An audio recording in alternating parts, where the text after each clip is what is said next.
thank you very much, Point, for hosting us. And let me introduce myself. My name is Kirill. I'm working as machine learning consultant. We're like very small consultancy. Basically, we're two people, and what we're doing, we're actually building end-to-end machine learning pipeline, helping our customers with data collection, data cleanup, building machine learning models, and actually serving them from the backend. Before starting working as a consultant, I was working at Spotify in Sweden. In Spotify, Inovia AI, and Sana Labs. So today I'm going to talk about speech recognition, but this talk is not typical maybe Stockholm AI talk, because usually, I haven't been here for a while, but usually what the talks here were about like research and different algorithm and mathematics behind the models. So today I will talk more about like my experience, which I learned while implementing speech recognition pipelines for two customers. So it's more like, you can think about more like industrial machine learning. So let's first talk about where we can use speech recognition, and actually there are like a lot of fields. So you can actually group some of this application, like by some common theme. So for example, in car systems and military, actually in military, speech recognition systems is used in helicopters and airplanes, basically allowed pilots to control plane. So with their voice, they can switch to autopilot, or for example, they can switch frequency on the radio. And it's kind of like the same scenario in the car. While driving the car, the person is focused on the driving, and with the voice commands, for example, you can change the song or actually change the direction where the person is going. So there is a common thing there.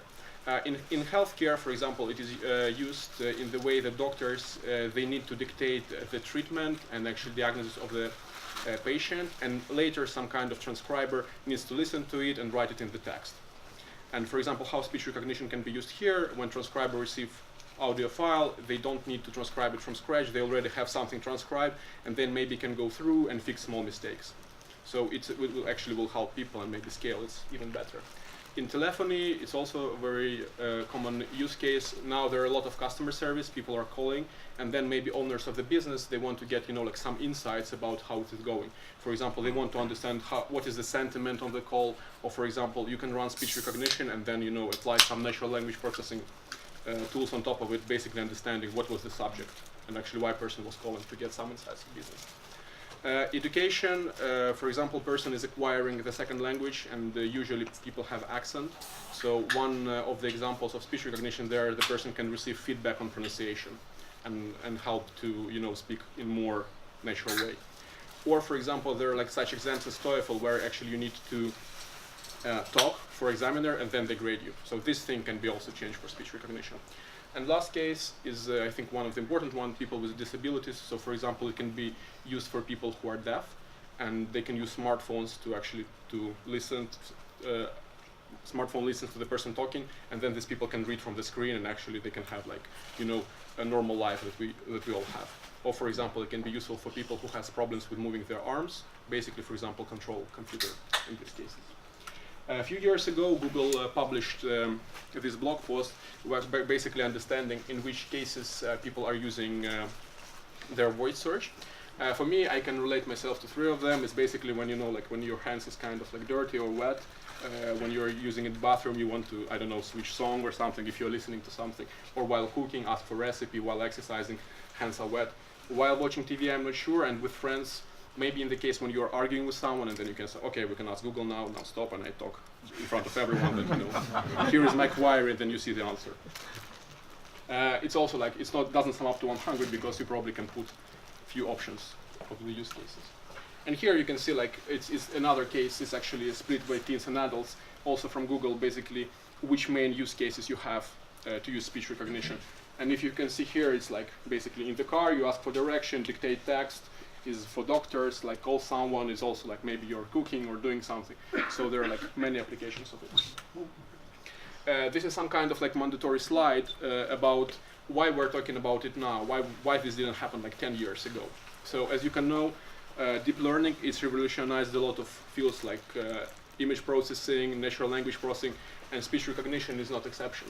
So around 7 years ago, the first paper was published about how to use deep neural networks in speech recognition, and this gave the huge boost. It was like the results were not comparable to previous approaches, so almost in at one day, all field of speech recognition switched to deep learning.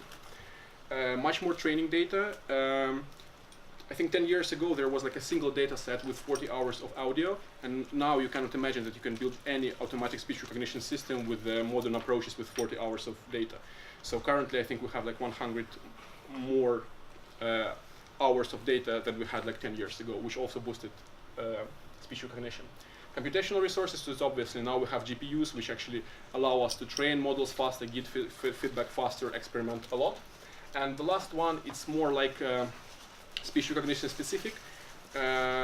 Scientists came up with a new kind of losses. One of them is sequence loss, or one of example of it is CTC loss. I will not go into the details, but what actually is changed. Before, when you labeled audio data, you should label it in a very accurate way, basically saying that this word starts on this certain second and ends at these certain seconds. Nowadays, you don't need to do this. With these losses, you basically can say, here's my audio file, and it contains this huge phrase. So labeling became much more easier. And today I will refer to something called word error rate. It's one of the main metrics in speech recognition, basically comparing two models. And you can see formula here. So if you're familiar with Levenshtein distance, it's Levenshtein distance, but it's based to compare two sentences. But in this case, you're operating on terms of words, not on the not on the level of chars. So it's number of insertion, deletion, and substitution divided by the length of the reference transcript. And here is like examples of like insertion, deletions, substitutions. Okay, now let's think about it in the following way. Let's assume we're some awesome company where management decided that from now on we need to build some speech recognition system, maybe because it will benefit customers, or maybe because it will impress our investors, or maybe because competitors doing machine learning and we have some fear like to miss out, and that actually everyone will use competitors from now on. So basically our, let's say, department, we have a task to build a service that receives a file and then returns some text. And actually, what is the first thing that we're going to do? Maybe we should read like some papers, some recent papers, or actually to check what is the recent state of the art approaches. But what I found out, what is the best thing to do in this case, is actually to search for third-party API that actually can fulfill these needs. Nowadays, you can find like a lot of APIs that can transcribe data for you. It has different properties. It can work online, offline, different languages. Can work on devices. It can do speaker identification. So many things. If you're already using Google Cloud Platform or Amazon, they already have these services, so you can easily incorporate like your system. You can incorporate their automatic speech recognition system to their service, or sorry, in your service. And this is a comparison of different automatic speech recognition system on conversational data set. I wouldn't trust that so much, because companies are allowed to put themselves there with the data they perform, so what they want. So basically, maybe today you want to put your company here on the first place. But then the question is, actually this is meetup about machine learning, and actually why I suggest you to use like third-party application. Maybe it's not even sounds fun. I think the first reason and basic reason is actually that you want to get feedback from your users and from the market very quickly, because sometimes like nice ideas from the beginning, they sound like exciting and amazing, but actually when you implement something and go in production, it might be like very sad that no one is using it. Not because it's bad, but maybe because your users find it much more easier to use mobile phone instead of talking to it. And then your department will spend like, let's say, half a year of building something that is really good, but no one will actually use it. So, but this thing you can actually start using some third-party speech recognition system maybe in one day, just to write few lines of code in your backend, and you're basically done. Second thing is actually you can get a really nice baseline. So what this means is, okay, you start using third-party library, then you build your own system, and then you can compare them. And if your system doesn't perform better than some third-party library, then was it actually useful to write your own system? Or maybe you can stick to some third-party library and that's it. Or maybe you're doing something wrong and maybe you want to evaluate yourself and start from the beginning. This one might sound pretty bad, but it's actually true because of many reasons. We can think about like following scenario. let's say your team is building speech recognition system, and then one day manager comes and say, okay, 6 months passed, where's our system? Our customers are waiting, let's deploy. And then you say, yeah, you know, this machine learning, it's training, we need more data and all these things. And the problem is that people, they don't really understand how machine learning works in terms, in cases that you know, like you need to do a lot of experimentation, and sometimes it can be like go pretty bad, and you won't get like any result like in a month or something. They believe it's more like, you know, like it's the same like connecting database. And then in this case, if your model training going terribly bad, in which scenario you will get credit from the management? When it's actually you already have something running in production, or basically when you have nothing. So they can think, okay, they need some time, but our users already enjoying our amazing speech recognition system, then maybe we can wait one or 2 months. Or maybe they can say, okay, you know, it doesn't work, this machine learning is bullshit, let's keep doing whatever we were doing before. And the last one is basically better to understand the product. And I believe this is the most important one, because speech recognition itself is a very complicated field, and so many things can go wrong there. So, for example, the first and most obvious thing, speech recognition system, they are not working really well in low signal noise ratio. For example, when you're riding in the car and when you're having a conversation, when someone pulls down window, conversation doesn't stop, you're still talking, but speech recognition system probably will stop understanding anything. And basically, in this case, if you plug in some third-party solution and you start understanding that maybe all of your users are using your system in the cars with the open window where you can hear basically nothing, maybe first thing you want to invest not to build your own ASR, automatic speech recognition system, maybe you want to spend time building or finding the library that can do denoising for you, and you can benefit from it from the beginning. And if you won't do this, you can only understand this after 6 months of building something. Different accents, and it also can be a problem, because nowadays, you know, all these state-of-the-art models, they're measured compared to each other based on native American speakers. And they speak pretty well. And then the word error rate is pretty low, it's around 0.05. But when people compare Indian American accent, it immediately goes up by 8, so it's 0.4. So it's, you know, like it's almost 4 out of 10 words are incorrect in this case. And maybe in this case you can also understand, okay, I'm building this complicated system, but will actually it work if like half of my users like having this amazing accent? Maybe you want to start collecting data instead of, you know, like investing into building your own model. Another very important thing is actually, you know, like type of the conversation, because when I'm talking with you now, I'm trying to speak in the way, maybe it's not that slow, but it's slower than in my natural conversation. And when natural conversation happens, it's very common that, for example, someone argues with me and stops me in the middle of the phrase, and then speech recognition will have like big troubles actually understanding anything. And so, for example, if conversation happening on the phone, the person who is listening gives some hints to the person that is actually still listening. So, for example, it's common to hear sounds like mm-hmm, aha, yaha, and this can be also like a problem for speech recognition system. Also, I argue if any speech recognition system that understands Swedish will understand what means. So, you know, this can go like wrong in many ways. Another thing, if you're working in telephony and you have like a single channel, it also might be a problem. Maybe before, you know, like going in this field, you want to be sure that each speaker and conversation will get separate channel, which will make your conversation, which makes your results of your transcriptions much better. Also, context is very important, and you know, maybe in this case you want. So, for example, you're doing map search in the cars, and then basically, if I will start car somewhere here, I think with probability with 90%, I will ask the direction within Stockholm. So I will go somewhere in Stockholm. Maybe with 9% within Sweden and 1% outside of Sweden. So probably I can give some hints to my model that actually, you know, to invest in this, maybe you should take into account some context in this case. And the last one, which is important one, I guess, is semantic errors. So, like modern word, like for modern architectures, word error rate on certain data sets is about 0.05. That means that the mistake is made in each 20th word. As if you ask me, it's quite a lot. But sometimes it makes mistakes in a very, you know, like in a very strange ways. Some words for model, they sound exactly the same, but it can drastically change, you know, like the meaning of the conversation. So only one letter difference, you know, like can make, you know, difference, because here you can see difference between biking and Viking, which is quite the same, but you know, it's really not. So, and you can understand that these problems, or like these things that I just covered, you can understand just getting third-party API, and you can understand in which direction you can go with your own model.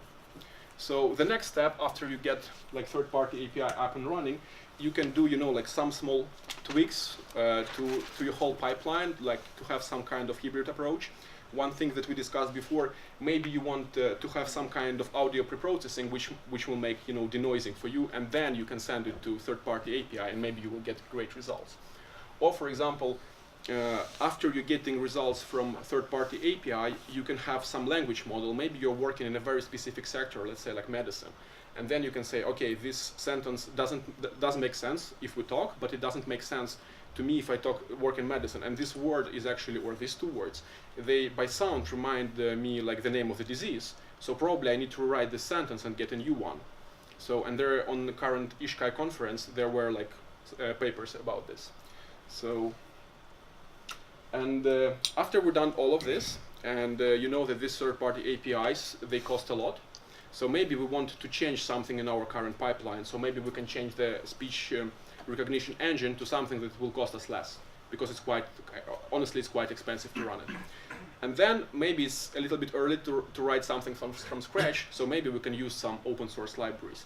Here I have like examples of 3 libraries. The first one, I think, is the oldest one.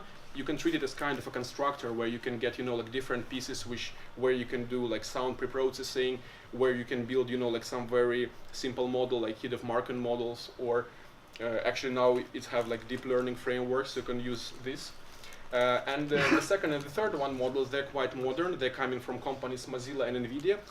They have many things in common. So it's both written in TensorFlow, and they're both open sourced. They have pre-trained model in English, and you can use it for fine-tuning if you want to use any other language. And also, for example, NVIDIA, they have, I think, 3 architectures coming from Facebook and Facebook, Baidu, and Jasper. So, and it's trained on different parameters for like, so it's like a variety of choices that you can make that fits your project. In case of Mozilla, they have chosen to go into streaming direction, so they kind of like drop quality compared to speed. So they made the model a little bit simple, so they removed all bidirectional layers, because it actually is, the model need to wait to get the full chunk of data, so they can do it faster.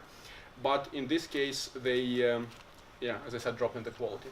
And if you wonder about the time, in case of Mozilla, you can transcribe 5 seconds of audio in 1.5 seconds on CPU. So it's basically 30% of the time. Both of these models are capable on running on GPUs, and then in case of 5 seconds, it will take around 0.1 seconds to run it, so it's like incredibly fast. Both of these models, they include language model that you can use inside. It's a very simple language model. And you can train and give your own one, for example, if you're working in a specific field, like let's say in medicine or tech or something. So now we have these models, but then another question where we can get data. Can I just ask? Sure. On the language model you talked about, are those part of this like deep model, so that they are trained, you can train them simultaneously? You don't train language model, but quality of language model might change the way it's training, because actually, like at the end, you have very huge matrix if you're interested, and actually in this matrix, the weight of language model they're also included. So basically, it has like some connections, and it takes both in account the connection which model thinks is more probable, and the connection in the way which language model thinks is probable. So acoustic model, how models hear, and the language model is actually how language is structured. So you can like get the language model from text even, and then you can put it to... Yeah, but you get it from text, obviously. And then you, for example, like if you're like training, let's say for medical data, and you don't have any medical phone calls or something, then you can train your model that is actually understand that, you know, like this medical things exist, and these phrases, or like it's actually trained on n-grams, so that these n-grams are like, they make sense for the model. And now we go to data sets. And I would say that the first line is all English data sets, because, you know, like it's clear winner in terms of number of hours. If you take together all these data sets, it's around 4,000 hours. It's more than this, but it's approximately 4,000 hours. So actually everyone at home can build this, like, you know, system which is pretty good even to deploy to production, so everyone can play with home. The second one, the company called MAI Labs, they are outsourcing parts of their data set. So they have not only English, I think the biggest one for them is French, is around 700 hours, and then German around 300 hours, and all others around 20 hours. And the last one is Common Voice. It's a project by Mozilla. I think it's actually a pretty cool project. It's open source. So what's happening there, so everyone can go and write a phrase or submit a phrase that anyone can voice. So for example, I come there, I put a phrase, then one of you go there, sees the phrase, reads it, and then one, I think up to 3 people need to listen to it and prove that it sounds correctly. And also it works not only for English, it can be like any language. I haven't seen Swedish so far, I think it's around 40 languages, but yeah, you can see some of them are quite unusual to see, especially because these Tatar from language from close to Russia. So yeah, if you have spare time, go there and try it. Well, what are the licenses of these data sets? You can use it in commercial. You can? You can. Oh, okay. I think for everything. And actually I think it touches also the previous libraries that you can use it in commercial, but please double check. So yes, but since we're all now in Sweden, so the question is where we can get Swedish data, or where you can get Swedish data for your company. The answer is nowhere, because there is no such data sets. But if your company, you have some kind of phone calls or the data, I think the best thing for your company to do is basically hire consultants or hire people which can transcribe this data. It's a very boring process. I've seen these people working. They look all tired after 4 hours, and I think they should be allowed work only for 4 hours. It's quite. Actually, we've measured the quality actually drops after 4 hours. So it's quite expensive, but I think it's the best. That, if, for example, you will use the same microphones or. Yeah.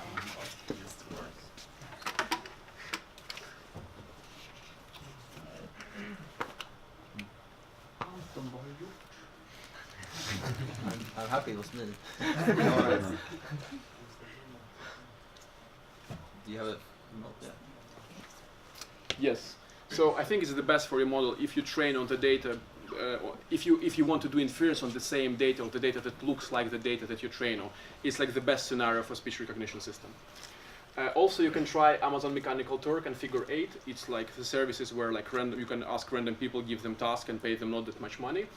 We've tried Amazon Mechanical Turk. It doesn't work for Swedish because there's almost no Swedish people, and people who claim being Swedish, they fail initial test because it's clearly that they use Google Translate. So, but they really want to get into this job and get some money. So maybe you will be a little bit more lucky than we were, but it's hard to do. We find more luck on Upwork because there are a bunch of people who are working as translators, so they can translate from English to Swedish, vice versa. And they charge around $15 per hour, which I think is quite low, but I'm not sure what the quality is of this thing because I left the company, so maybe it works out.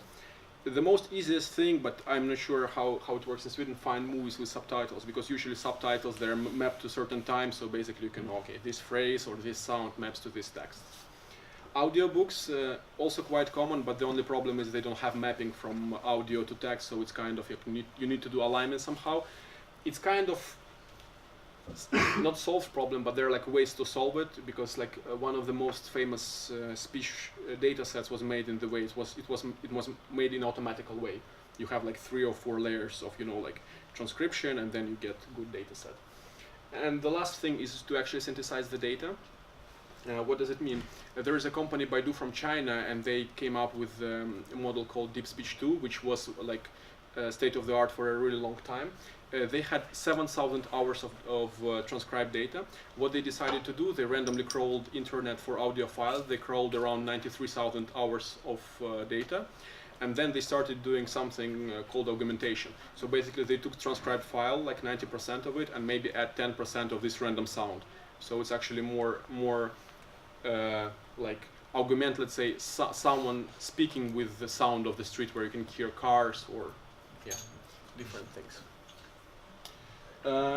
Yes, I think from now on, when you have your data, you can use open source model and you have the full pipeline.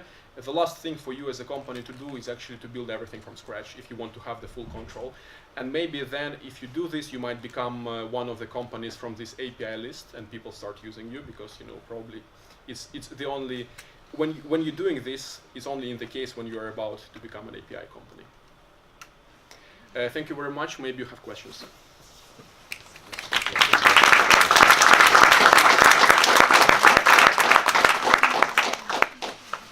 So how good are the free tools from NVIDIA? Actually, they're amazing, especially from NVIDIA. Yeah. They're stated like, it's actually a very nice configuration file, which actually very easy to modify, and it's actually very clear what to do.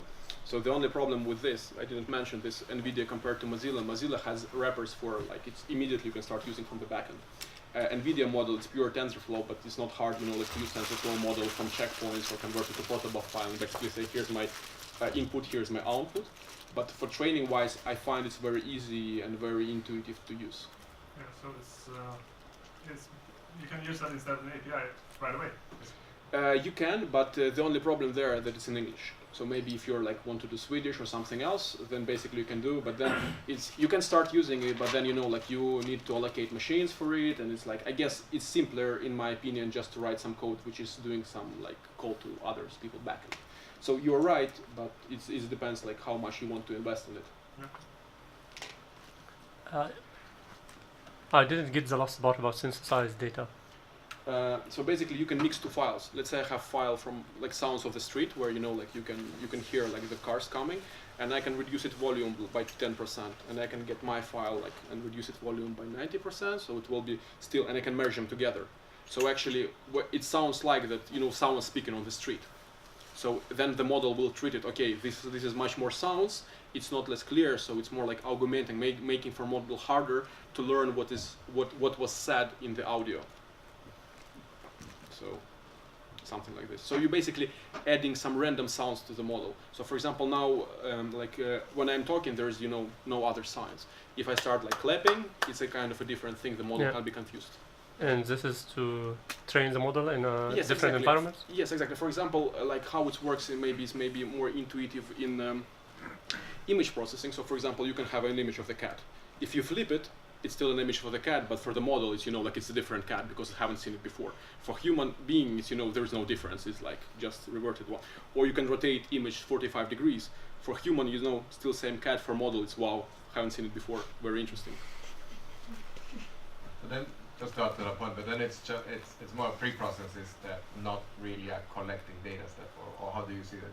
It's because like, you need to apply. You need to apply that also if you're using audiobooks, for example. Yeah, but it's more like collecting in the way that when I gave my example with Mozilla, they were just scrolled the internet for like completely random data.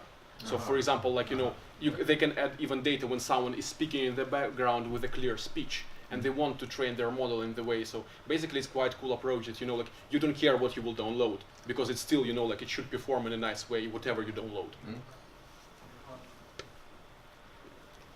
Sorry, just to clarify, did you mean that you can train some models in one language and then fine-tune them into another Exactly. to get good performance? And how much of standardized is that? It's actually in one company we did it. So, but I haven't seen many papers about this.